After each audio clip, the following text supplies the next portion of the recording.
In real estate, as in most things, it's the small things that make the difference between a smooth transaction and a messed up transaction. I ran into a friend of mine that was my student 20 years ago, doing quite well selling real estate, and she's telling me about this horrendous transaction she had yesterday that was supposed to close. The buyer wanted to back out the day before closing, and it was just a struggle to get the thing to closing. And I asked her, how much deposit did you have? And she said, I had $10,000 deposit. And she said, Ron, I learned that from you, and you know that. And I do know that, because as long as I've been teaching real estate, I have always suggested to my students, get a big deposit. And now if you have your house for sale by owner, or if you have your house listed with a realtor, I'm talking to sellers now.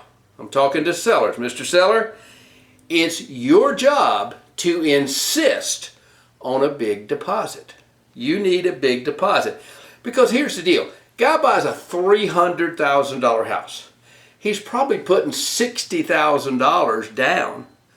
And so surely he's got some money in the bank, and he wants to give you a $500 or a $1,000 deposit. And if the deal goes bad for some reason, he forfeits that $1,000.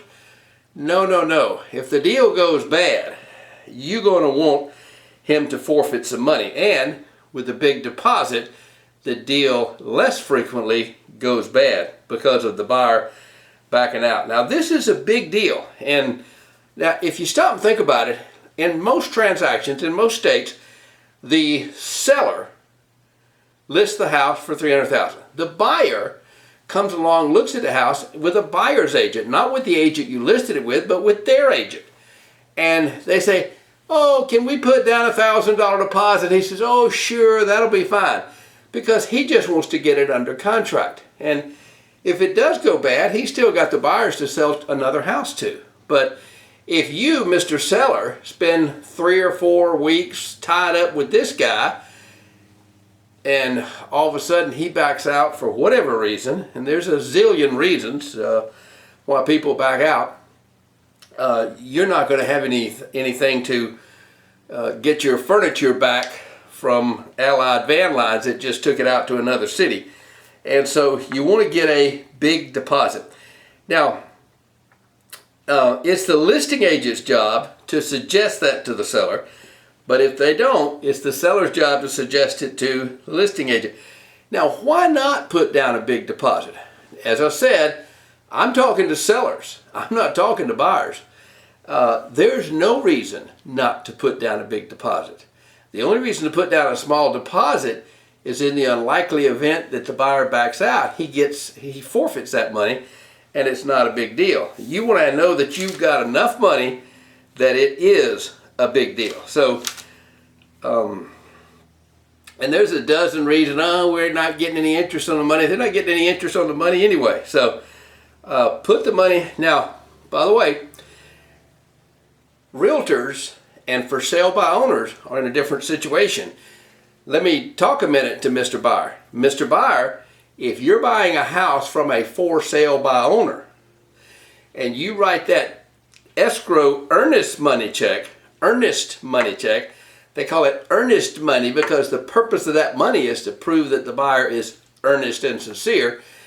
And so if you write that earnest money check directly to the seller, that money's in his pocket. And if something happens, like your financing's not approved or some other thing that was contingent in the contract, you won't be getting that money back without a hassle. So you make sure, if you're buying the property from a for sale by owner, that the money is escrowed with a title company. Because the title company or attorney, if they have your attorney, if they have the money escrowed, they're bound to comply with the law.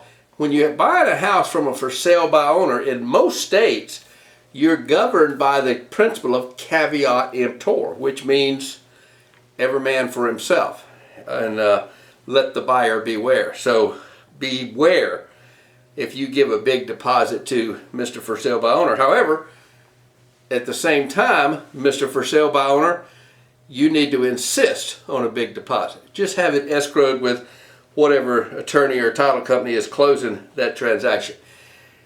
That's all I need to say about this, because I can give you 50 reasons why Mr. Buyer might want to put down a smaller deposit. I can think of no reason why Mr. Seller would be better off with a small deposit.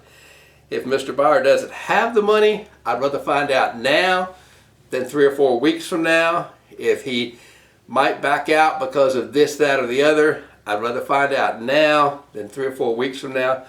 So get a big deposit is today's lesson. By the way, I'm Ron Climer. I work with Keller Williams Realty in Daytona Beach, Florida. If you got any questions about real estate, feel free to give me a call.